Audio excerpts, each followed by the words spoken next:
Demikian mengenai dalil adanya keterlibatan dan atau mobilisasi pejabat atau aparat negara termasuk adanya politisasi bansos dalam proses pemilihan presiden dan wakil presiden tahun 2024, saya memiliki pendapat berbeda dengan mayoritas hakim. Sebelum menyampaikan pendapat berbeda tersebut, terlebih dahulu saya akan menjelaskan hal-hal sebagai berikut yang sebagian nanti akan saya anggap dibacakan. Bahwa para pengubah Undang-Undang Dasar 1945 pada saat melakukan perubahan telah bersepakat bulat memasukkan prinsip atau azas pemilu yang dilaksanakan secara langsung, umum, bebas, rahasia, jujur, dan adil dan dilaksanakan secara berkala sebagai bagian yang esensial untuk mewujudkan kedaulatan rakyat. Hal ini sejalan dengan semangat bangsa yang dituangkan dalam pokok-pokok reformasi pembangunan dalam rangka penyelamatan dan normalisasi kehidupan nasional sebagai haluan negara yang merupakan pernyataan kehendak rakyat untuk mewujudkan pembaruan di segala bidang pembangunan nasional termasuk bidang politik. Semangat tersebut dimaksudkan agar pelaksanaan pemilu tidak mengulang lagi kondisi yang pernah berlangsung selama masa pemerintahan sebelum reformasi. Oleh karena itu dikehendaki pemilu harus berlandaskan pada prinsip-prinsip tersebut di atas dengan menegaskan bahwa penyelenggara pemilihan harus terjamin kemandiriannya, termasuk lembaga pengawas pemilu. Video ketetapan MPR nomor 10/1998. Bahkan sejalan dengan semangat reformasi juga ditegaskan bahwa dalam rangka penyelamatan dan normalisasi kehidupan nasional penting untuk ditumbuhkan pemerintahan yang bersih sebagai pelayan masyarakat dan bertindak berdasarkan hukum dalam rangka lebih meningkatkan kredibilitas pemerintah di mata rakyat. Artinya reformasi telah meletakkan tonggak sejarah bangsa untuk bangkit dengan kesadaran baru bangsa Indonesia guna menggapai tujuan bernegara secara beradab dengan dilandasi nilai-nilai fundamental kebangsaan berdasarkan Pancasila. Untuk tujuan tersebut, demokrasi yang harus diperjuangkan adalah demokrasi konstitusional, yaitu demokrasi secara ideologis dan teologisnya bermaksud untuk memenuhi dan menjalankan kehendak konstitusi. Terlebih lagi, Konstitusi Indonesia telah memberikan jaminan perlindungan terhadap hak sipil dan politik yang di dalamnya mencakup hak pilih dalam pemilu. Bahwa sejalan dengan semangat penyelamatan kehidupan nasional yang dikehendaki bersama di era reformasi tersebut, maka untuk melaksanakan pemilu harus ditentukan standar dan persyaratan yang jelas. Dalam penyelenggaraan pemilu 2024, persyaratan tersebut diatur dalam Undang-Undang Pemilu, yaitu Undang-Undang 7 2017 sebagai aturan hukum atau aturan main atau rule of the game dalam konstitusi secara demokratis, yang pada prinsipnya menjalankan lebih lanjut kehendak UUD 1945 termasuk semangat penyelamatan dan normalisasi kehidupan nasional yang menjadi haluan negara dalam mewujudkan reformasi. Dalam konteks ini berlaku aksioma bahwa dalam sistem politik yang demokratis, demokrasi tidak mungkin diwujudkan tanpa adanya rule of law. Namun rule of law juga harus dilandasi oleh rule of ethics. Oleh karena itu, aturan main yang telah ditentukan dalam Undang-Undang Pemilu tidak boleh bias terhadap individu maupun kelompok tertentu. Tujuannya agar dalam berkontestasi dapat dicapai kondisi kesetaraan, yaitu kesetaraan dalam kontestasi pemilu sehingga masing-masing pihak dapat berpartisipasi secara penuh, terbuka, dan adil. Oleh karenanya dalam penyelenggaraan pemilu, penyelenggara pemilu, Inkasu, KPU, dan Bawaslu beserta jajarannya, aparat pemerintah serta semua pihak yang terkait harus benar-benar bersikap dan bertindak jujur. Dengan demikian setiap pemilih dalam peserta pemilu mendapatkan jaminan perlakuan yang sama serta bebas dari kecurangan pihak manapun dan dalam bentuk apapun sesuai dengan maksud pasal 22E ayat 1 UUD 1945. Tegasnya Undang-Undang Pemilu menjabarkan pasal 22E ayat 1 UUD 1945 telah mengamanatkan agar pemilu diselenggarakan berlandaskan prinsip langsung, umum, bebas, rahasia, jujur, dan adil berkala setiap 5 tahun dan seterusnya dianggap dibacakan. Konsep pemilihan jujur dan adil yang dikehendaki oleh UUD 1945 mencakup pemilu yang jujur dan adil secara prosedural dan substansial. Dengan demikian dalam penyelenggaraan pemilu, penyelenggara pemilu Inkasu, KPU, dan Bawaslu beserta jajarannya, aparat pemerintah, peserta serta semua pihak yang terkait harus bersikap dan bertindak jujur agar kontestasi pemilu benar-benar memberikan ruang jaminan berdasarkan konstitusi sehingga rakyat atau pemilu secara bebas dapat menentukan wakil-wakilnya tanpa dipengaruhi oleh kondisi apapun dan oleh siapapun. Bahwa untuk menjamin pemilu yang jujur dan adil telah ditentukan aturan main dalam Undang-Undang Pemilu beserta aturan pelaksananya yang tidak sekedar untuk memenuhi prosedur kontestasi semata, namun juga harus mampu menjamin terwujudnya demokrasi substansial yang dicirikan dengan keteraturan, yakni keteraturan hukum dan etika sehingga terdapat keseimbangan rule of law dan rule of ethics yang akan menghasilkan kesejahteraan kolektif sebagai bangsa. Dengan demikian kemanfaatan dan demokrasi bisa dinikmati bersama melalui kebebasan, keadilan, kesejahteraan, dan kerukunan. Terkait dengan persoalan etika tersebut pada era reformasi justru telah menjadi perhatian yang sangat serius yang ditandai dengan ditetapkannya ketetapan MPR nomor 6 2021 tentang etika kehidupan berbangsa. Ketetapan ini dilandasi oleh pertimbangan karena terjadinya degradasi etika kehidupan berbangsa yang pada intinya akhirnya menyebabkan terjadinya krisis multidimensi. Video konsideran menimbang huruf C dan huruf D Ketetapan MPR 6/2001. Untuk menyelamatkan dan meningkatkan mutu kehidupan bangsa Indonesia, maka dirumuskanlah pokok-pokok etika kehidupan berbangsa untuk dapat menjadi acuan, pedoman, dan panduan. Pentingnya dirumuskan etika kehidupan berbangsa tersebut bertolak dari berbagai kondisi masa lalu dan masa kini serta tantangan masa depan sehingga perlu ada acuan antara lain pada cita-cita persatuan dan kesatuan, ketahanan kemandirian yang dijiwai oleh nilai-nilai agama serta nilai-nilai luhur budaya bangsa. Terkait dengan isu etika politik dan pemerintahan, Ketetapan MPR 6/2001 telah menggarisbawahi misinya bahwa setiap pejabat dan elit politik harus bersikap jujur, amanah, sportif, siap melayani, berjiwa besar, memiliki keteladanan, rendah hati, dan siap mundur dari jabatan politik apabila terbukti melakukan kesalahan dan secara moral kebijakannya bertentangan dengan hukum dan rasa keadilan masyarakat. Video angka 2 bab 2 pokok-pokok etika kehidupan berbangsa Ketetapan MPR nomor 6/2021. Menimbang Mahkamah dalam putusan aku telah menyatakan berwenang mengadili permohonan pemohon, sekalipun termohon dan pihak terkait mengeksepsi kewenangan Mahkamah. Dalam konteks ini penting bagi saya untuk menegaskan bahwa memahami kewenangan Mahkamah dalam penyelesaian perselisihan hasil pemilihan umum tidak dapat dilihat secara parsial dengan merujuk pada pasal 24 C ayat 1 UUD 1945 dan pasal 475 Undang-Undang Pemilu dan seterusnya dianggap dibacakan. Dalam kaitan ini penting kiranya ditegaskan bahwa kewenangan Mahkamah dalam menangani PHPU Presiden dan Wakil Presiden sekalipun disebutkan dalam Konstitusi dan Undang-Undang Pemilu adalah menyelesaikan perselisihan hasil, namun bukan berarti hanya terbatas pada angka-angka statistik semata.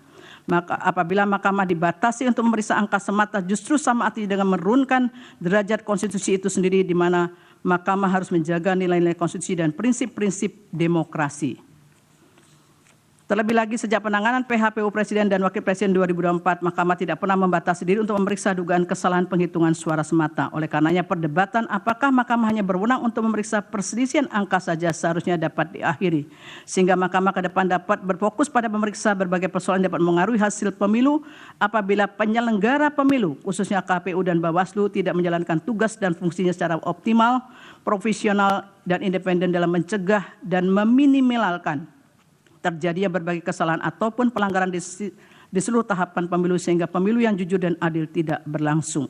Dalam permohonan aku persoalannya adalah apakah penyelenggara pemilu Inkasu, KPU, dan Bawaslu telah melaksanakan kewenangannya sesuai dengan prinsip yang dijamin dalam konstitusi dan ketentuan peraturan perundang-undangan dalam pemilu Presiden dan Wakil Presiden 2024 sehingga terjamin pemilu yang jujur dan adil. Jika hal tersebut tidak dilakukan, maka lembaga yang dapat menegakkan terlanggarnya pemilu yang jujur dan adil sebagaimana dijamin oleh konstitusi adalah Mahkamah Konstitusi sebagai peradilan konstitusi. Menimbang bahwa berkenaan dengan pendapat berbeda aku, pemohon dalam permohonannya mendalilkan tidak dilaksanakannya kewenangan penyelenggara pemilu Inkasu, KPU, Bawaslu dan adanya keterlibatan atau mobilisasi pejabat atau aparat negara serta politisasi bansos. Setelah mencermati secara dari pemohon tersebut pada pokoknya berkaitan dengan dugaan ketidaknetralan PJ Kepala Daerah dan pembagian bansos. Terhadap dalil pemohon aku, saya memberikan pendapat berbeda sebagai berikut. Pertama, berkaitan dengan persoalan ketidaknetralan PJ Kepala Daerah, perlu kiranya dipertimbangkan hal-hal sebagai berikut yang dianggap dibacakan. Berkaitan dengan pengisian PJ Kepala Daerah tidak boleh mengabaikan prinsip-prinsip demokrasi dan sekaligus memberikan jaminan bagi masyarakat bahwa mekanisme pengisian penjabat tersebut berlangsung secara terbuka, transparan, dan akuntabel untuk menghasilkan pemimpin yang kompeten serta berintegritas sebagaimana hal tersebut telah dipertimbangkan dalam putusan MK nomor 67/2021 yang dianggap dibacakan. Bahwa selanjutnya dalam proses pengisian PJ Kepala Daerah tersebut pula harus pula memperhatikan syarat bahwa penjabat dimaksud memiliki pemahaman yang utuh terhadap ideologi Pancasila, Negara Kesatuan Republik Indonesia serta pemahaman terhadap politik nasional yang baik sebagaimana telah ditegaskan dalam pertimbangan hukum putusan MK nomor 15 tahun 2022 dianggap dibacakan. Bahwa berdasarkan kutipan pertimbangan hukum tersebut di atas, proses pengisian dan persyaratan PJ Kepala Daerah telah diatur dalam pasal 201 Undang-Undang 10 2016 dan ditegaskan pula oleh Mahkamah dalam pertimbangan hukum putusan-putusan di atas. Pada prinsipnya Mahkamah menegaskan perlu adanya kaidah dan ketentuan hukum yang memberikan pedoman dan batasan dalam pengangkatan PJ Kepala Daerah. Sebab sekalipun kedudukan PJ bersifat sementara di masa transisi, namun memegang peran strategis untuk ikut menjamin penyelenggaraan pemilu agar dapat berlangsung secara jujur dan adil. Oleh karena itu diperlukan PJ Kepala Daerah yang memiliki integritas dan pemahamannya utuh terhadap ideologi Pancasila, NKRI, serta pemahaman terhadap politik nasional yang baik. Bahwa dikarenakan sebagian besar PJ Kepala Daerah adalah ASN, maka harus tunduk pada Undang-Undang ASN. Dan seterusnya dibacakan. Di mana ASN harus bersikap netral dalam melaksanakan kebijakan menyelenggarakan pemerintahan di daerahnya masing-masing sebagaimana diatur dalam ketentuan pasal 9 Undang-Undang 5 2014 dibacakan. Dengan demikian dalam konteks jabatan PJ Kepala Daerah sebagai ASN, hal yang perlu digarisbawahi adalah pentingnya sikap netral yang harus dimiliki dan dijalankan oleh PJ Kepala Daerah dalam menjalankan kewenangannya terlebih lagi pada masa kampanye pemilu. Ketentuan hukum terkait dengan pengangkatan, syarat, serta tugas, wewenang, dan kewajiban yang melekat pada PJ Kepala Daerah sudah seharusnya dipatuhi dan dijalankan. Jika kemudian terdapat adanya dugaan PJ Kepala Daerah yang menunjukkan keberpihakan kepada pasangan calon tertentu, maka PJ Kepala Daerah tersebut telah melanggar hukum dan konstitusi dalam mewujudkan pemilu yang jujur, adil, dan berintegritas.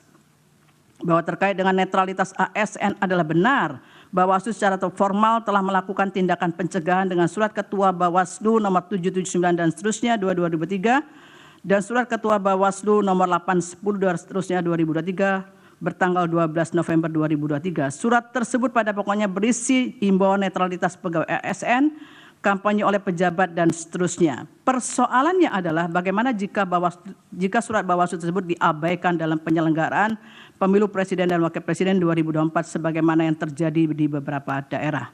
Bahwa sebelum menjelaskan persoalan yang terjadi di beberapa daerah tersebut, penting bagi saya menegaskan terlebih dahulu bahwa dikarenakan permohonan perkara nomor 1 2024 dan perkara nomor 2 2024 pada pokoknya mendalilkan hal yang sama dan terhadap objek permohonan yang sama, yakni berkaitan dengan keputusan KPU 360 2024 dan seterusnya, maka dalam menguraikan persoalan yang terdapat di beberapa daerah tersebut diintegrasikan antara perkara nomor 1 2024 dan perkara nomor 2 2024 dengan menunjukkan pada buktinya masing-masing di mana dalam penjelasannya dapat saling melengkapi. Selanjutnya, beberapa daerah yang didalilkan adanya ketidaknetralan PJ Kepala Daerah tersebut termasuk di dalamnya terkait dengan ketidaknetralan pejabat dan aparat negara adalah sebagai berikut, yaitu 1 di Kalimantan Barat, bahwa dalam permohonannya pemohon mendalilkan mengenai ketidaknetralan PJ Kepala Daerah pejabat negara aparatur negara di Provinsi Kalimantan Barat pada masa pemilu 2004 sebagai berikut, huruf A, B, dan seterusnya dibacakan. Terhadap dalil pemohon di atas, Mahkamah seharusnya juga mempertimbangkan berbagai laporan temuan Bawaslu berkenaan dengan permasalahan netralitas pejabat sebagaimana didalilkan oleh pemohon berkenaan dengan PJ Gubernur Kalimantan Barat yang dianggap tidak netral dalam masa kampanye 2024. Bawaslu dalam keterangannya memberikan penjelasan sebagai berikut, huruf A, B, dan seterusnya dibacakan. Bahwa berdasarkan hasil temuan Bawaslu di atas telah terbukti PJ Gubernur melakukan pelanggaran terhadap netralitas dalam masa pemilu 2024. Oleh karena itu Bawaslu meneruskan kasus tersebut kepada KASN untuk menindaklanjuti sesuai dengan peraturan perundang-undangan yang berlaku. Adanya indikasi kuat pelanggaran yang telah dilakukan PJ Gubernur Kalimantan Barat, namun tidak terdapat kejelasan proses penegakan hukum atas pelanggaran tersebut menyebabkan pemilu yang jujur dan adil berintegritas telah tercederai karena adanya keberpihakan kepada salah satu pasangan calon presiden pada pemilu 2024. Kemudian yang kedua adalah Jawa Tengah. Bahwa dalam permohonannya pemohon juga mendalilkan mengenai ketidaknetralan pejabat negara PJ Kepala Daerah dan aparatur negara di Provinsi Jawa Tengah dalam masa pemilu 2024 dengan dalil-dalil sebagai berikut, huruf A, B, dan seterusnya sampai G dibacakan. Bahwa terhadap dalil pemohon di atas hanya beberapa laporan atau temuan yang ditindaklanjuti oleh Bawaslu, yaitu huruf A, B dibacakan. Bahwa berdasarkan hasil pemeriksaan Bawaslu di atas terhadap laporan terkait dengan adanya menyambutan oleh PJ Gubernur Jawa Tengah kepada salah satu pasangan calon dan penggunaan warna baju biru yang mirip dengan tim kampanye nasional Prabowo Gibran, Bawaslu menyimpulkan bahwa laporan tersebut memenuhi syarat formil namun tidak memenuhi syarat material dan tidak diregistrasi. Dalam konteks ini, oleh karena Bawaslu menyatakan laporan tidak memenuhi syarat material untuk diperiksa lebih lanjut, maka masih terdapat permasalahan berkenaan dengan netralitas PJ Gubernur Jawa Tengah. Selanjutnya, terlepas dari Bawaslu telah melaksanakan tugas pengawasan melalui penelusuran dan hasilnya dinyatakan tidak terbukti terdapat pelanggaran, namun hasil penelusuran tersebut tidak cukup meyakinkan bahwa PJ Gubernur telah bersikap netral, apalagi Bawaslu tidak bersungguh-sungguh untuk menindaklanjuti laporan tersebut. Selain itu dapat banyak bukti awal yang memberikan petunjuk adanya ketidaknetralan pejabat negara, aparat negara, dan aparatur sipil negara, serta pengerahan perangkat desa seperti adanya konsolidasi ratusan kepala desa di Kabupaten Temanggung untuk mendukung pasangan calon nomor urut 2. Kemudian terdapat kasus kekerasan politik seperti penganiayaan terhadap salah satu relawan pendukung pasangan calon. Selain itu sejumlah acara dukungan dari pejabat pemerintahan juga dilakukan terhadap salah satu pasangan calon, termasuk juga dilakukan oleh Menteri Perdagangan dan Menteri Pertanian. Seluruh kejadian ini menjadi perhatian publik yang sangat luas dalam penyelenggaraan Pemilu 2024 yang seharusnya ditindaklanjuti oleh Bawaslu sesuai dengan tugas dan wewenangnya. Namun tidak terdapat bukti yang kuat bahwa Bawaslu telah melaksanakan tugas dan wewenang secara optimal untuk menjamin terselenggaranya pemilu yang jujur dan adil.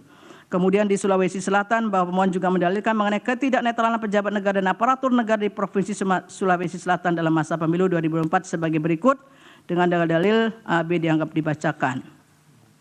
Terkait dengan dalil pemohon tersebut, Bawaslu tidak memberikan keterangan yang secara utuh mengenai persoalan yang didalilkan pemohon di atas, sehingga seolah-olah tidak terdapat persoalan mengenai ketidaknetralan pejabat tersebut. Sementara Bawaslu dalam keterangannya menyampaikan hasil pemeriksaan terhadap beberapa laporan atau temuan terkait dengan netralitas pejabat di Sulawesi Selatan di masa pemilu 2024 sebagai berikut dianggap dibacakan. Bahwa berdasarkan hasil pemeriksaan Bawaslu di atas terdapat persoalan terkait pelanggaran netralitas aparat negara dalam pemilu di Sulawesi Selatan. Adanya laporan ketiga Bawaslu terkait keterlibatan PJ Gubernur Sulawesi Selatan dalam kegiatan pembagian bantuan sosial, tetapi laporan tersebut dinyatakan tidak memenuhi syarat material. Selain itu, Sekda Kabupaten Takalar Muhammad Hasbi diduga mengampanyekan pasangan calon nomor urut 2 di media sosial sehingga Bawaslu Kabupaten Takalar menerbitkan surat rekomendasi untuk ditindaklanjuti oleh KASN. Lebih lanjut terdapat dugaan pelanggaran terkait dengan pengunggahan video pemasangan APK pasangan calon dan seterusnya. Berdasarkan hasil pemeriksaan terhadap laporan atau temuan Bawaslu tersebut, terdapat keyakinan yang kuat untuk menyatakan adanya persoalan terkait dengan ketidaknetralan aparatur negara dan masa pemilu di Sulawesi Selatan. Sebaliknya tidak ada bukti yang meyakinkan bahwa Bawaslu telah menindaklanjuti laporan dan temuan yang terbukti menunjukkan adanya pelanggaran pemilu secara sungguh-sungguh sehingga menyebabkan tidak terjaminnya pemilu yang jujur dan adil. Di Sumatera Utara, bahwa dalam permohonannya pemohon mendalilkan mengenai ketidaknetralan pejabat negara, kepala daerah, dan aparatur negara dengan dalil sebagai berikut, huruf A, B, C, dan seterusnya dianggap dibacakan. Bahwa terhadap dalil pemohon di atas ternyata hanya beberapa laporan dan temuan yang ditindaklanjuti oleh Bawaslu, laporan dan tindak lanjut tersebut dianggap dibacakan. Bahwa terkait dengan hasil pemeriksaan Bawaslu di atas, dalam kasus ketidaknetralan aparat pemerintahan di Medan yang mengajak ASN memilih pasangan calon nomor urut 2 direkomendasikan untuk ditindaklanjuti oleh lembaga yang berwenang. Namun dalam kasus yang lain yang mengarahkan untuk mendukung pasangan calon nomor urut 2 serta keterlibatan Menteri BUMN dalam kampanye di Deli Serdang, Bawaslu tidak meregistrasi laporan-laporan tersebut karena menurut Bawaslu tidak memenuhi syarat material tanpa ada kejelasan. Berdasarkan hasil pemeriksaan terhadap laporan dan temuan Bawaslu tersebut, terdapat persoalan terkait dengan ketidaknetralan aparatur negara dalam masa pemilu di Sumatera Utara. Selain itu dapat pula laporan atau temuan yang tidak diregistrasi karena tidak memenuhi syarat material. Padahal beberapa kejadian tersebut menjadi perhatian publik yang sangat luas di masa pemilu Presiden dan Wakil Presiden 2024 yang seharusnya ditindaklanjuti oleh Bawaslu agar dapat menjamin pemilu berlangsung secara jujur dan adil, juga pemilu yang berintegritas. Bahwa selanjutnya pemohon mendalilkan telah terjadi politisasi pemberian bansos selama pemilu Presiden dan Wakil Presiden 2024 yang menurut pemohon bertujuan untuk memenangkan pasangan calon nomor urut 2. Berkenaan dengan dalil pemohon aku, ketentuan pasal 34 Undang-Undang Dasar 1945 pada pokoknya telah mengatur mengenai jaminan bagi negara jaminan bagi fakir miskin dan anak terlantar dipelihara negara, dan negara berkewajiban untuk memberdayakan masyarakat yang lemah serta tidak mampu sesuai dengan martabat kemanusiaan. Selanjutnya, dalam Undang-Undang 19/2003 tentang APBN tidak secara eksplisit mengatur anggaran untuk program bantuan sosial. Jika merujuk pada ketentuan pasal 8 ayat 2 Undang-Undang APBN hanya dinyatakan anggaran belanja pemerintah pusat dikelompokkan atas beberapa pengelompokan. Berdasarkan penjelasan pasal 8 ayat 2 huruf A angka 11 Undang-Undang 19/2003 tentang APBN tersebut disebutkan bahwa fungsi perlindungan sosial merupakan belanja pemerintah pusat yang berdaya guna dalam memberikan pelayanan sosial, jaminan sosial, pemberdayaan sosial, dan seterusnya dari kemungkinan terjadinya risiko sosial. Bahwa berkenaan dengan APBN 2024 dengan total belanja mencapai 3.000 triliun lebih, di dalamnya terdapat belanja untuk perlindungan sosial sebesar 496,8 triliun yang berfungsi untuk stabilisasi dan mendukung penghapusan kemiskinan. Dalam kaitan ini, oleh karena pengelolaan APBN yang bersifat dinamis tersebut dilakukan melalui penyesuaian, salah satunya adalah melalui proses automatic adjustment. Dalam kaitan ini juga ditanyakan kepada Menteri Keuangan di dalam persidangan bahwa berkaitan dengan automatic adjustment sudah dilakukan sejak APBN 2022 dan selalu dilakukan pada awal tahun. Namun pertanyaannya, apakah automatic adjustment tersebut dipakai untuk membiayai bansos? Dan Menteri Keuangan menyatakan bahwa automatic adjustment tidak dipakai untuk membiayai bansos. Timbullah persoalan yang dipersoalkan pemohon, yaitu alokasi dana kunjungan Presiden dan bansos yang dilakukan tersebut berasal dari dana yang mana. Dalam kaitan inilah kemudian Menteri Keuangan dalam persidangan menyatakan bahwa bantuan kemasyarakatan tersebut bukan merupakan bagian dari perlinsos yang digunakan oleh Presiden terkait dengan bansos tersebut. Namun anggaran untuk kunjungan Presiden, anggaran untuk bantuan kemasyarakatan tersebut berasal dari dana operasional Presiden atau DOP yang berasal dari APBN. DOP tersebut diatur oleh PMK 48/2008 yang sebagaimana telah diubah oleh PMK 106/2008. Sementara itu dana kemasyarakatan Presiden diatur dalam Peraturan Menteri Sekretaris Negara Nomor 2 Tahun 2020. Adapun kegiatan yang bisa dicakup dalam dana kemasyarakatan Presiden dan Wakil Presiden dalam hal ini adalah kegiatan keagamaan, pendidikan, sosial, ekonomi, dan seterusnya. Bantuan tersebut bisa diberikan dalam bentuk barang maupun uang. Berdasarkan fakta yang terungkap dalam persidangan, terlihat bahwa realisasi anggaran DOP tidak pernah mencapai 100% dari jumlah yang dialokasikan pada setiap tahunnya. Meskipun demikian, anggaran untuk DOP terus meningkat dari tahun ke tahun. Hal ini yang kemudian memunculkan persepsi yang mengarah pada penggunaan DOP untuk bantuan kemasyarakatan dengan tujuan politik menjelang pemilu Presiden dan Wakil Presiden 2024. Terlebih lagi sebagaimana fakta hukum di persidangan bahwa menjelang pemilu pola kunjungan Presiden ke beberapa daerah semakin meningkat sehingga memunculkan pertanyaan pemohon mengenai maksud kunjungan tersebut menjelang pemilu 2024. Dalam kaitan ini secara normatif, Undang-Undang Pemilu memang memberikan hak kepada Presiden, Wakil Presiden, dan Menteri untuk terlibat dalam kampanye sebagaimana ketentuan pasal 281 ayat 1 Undang-Undang Pemilu yang menyatakan kampanye pemilu yang mengikut sertakan Presiden, Wakil Presiden, Menteri, Gubernur, Wakil Gubernur, Bupati, dan seterusnya harus memenuhi ketentuan, yaitu 1. Tidak menggunakan fasilitas dalam jabatannya kecuali ada fasilitas pengamanan bagi pejabat negara sebagaimana diatur dalam ketentuan peraturan perundangan, dan B. Menjalani cuti di luar tanggungan negara. Syarat tersebut pada prinsip bersifat kumulatif. Selain itu terdapat pula beberapa ketentuan lain dalam Undang-Undang Pemilu yang juga mengatur kampanye bagi Presiden, yaitu pasal 305 dan seterusnya dianggap dibacakan. Terdapat pula ketentuan dalam pasal 304 yang juga mengatur tentang pelaksanaan kampanye mengenai larangan dalam pelaksanaan kampanye yang dianggap dibacakan. Bahwa berdasarkan ketentuan-ketentuan di atas, meskipun secara normatif Presiden dan Wakil Presiden memiliki hak untuk terlibat dalam kampanye dan tidak ada ketentuan larangan bagi Presiden memberikan bansos, namun dengan adanya pemberian bansos menjelang pemilu dan di masa kampanye, maka dalam batas penalaran yang wajar, hal tersebut tentu berdampak pada para peserta pemilihan karena adanya ketidaksetaraan. Di antara faktor yang mendukung keadaan ini adalah adanya celah hukum yang ada pada aturan pemilu yang tidak jelas yang kemudian dimanfaatkan. Pada titik inilah etika memainkan peran penting agar tidak memanfaatkan celah kekosongan aturan hukum. Sebab dampak dukungan yang ditampilkan oleh pemberi bansos yang berkaitan erat dengan salah satu peserta pemilihan akan menyebabkan ketidaksetaraan peserta dalam kontestasi perebutan suara rakyat. Padahal salah satu bentuk perwujudan prinsip adil dalam pemilu adalah adanya upaya agar para peserta pemilu berada pada posisi yang setara. Terlebih terdapat indikasi dukungan yang jelas terhadap salah satu pasangan calon, maka hal demikian dapat dianggap sebagai tindakan yang tidak netral dan memberikan keuntungan signifikan bagi pasangan tersebut. Hal ini menjadi semakin rumit mengingat sulitnya memisahkan antara fasilitas negara dan kepentingan politik personal.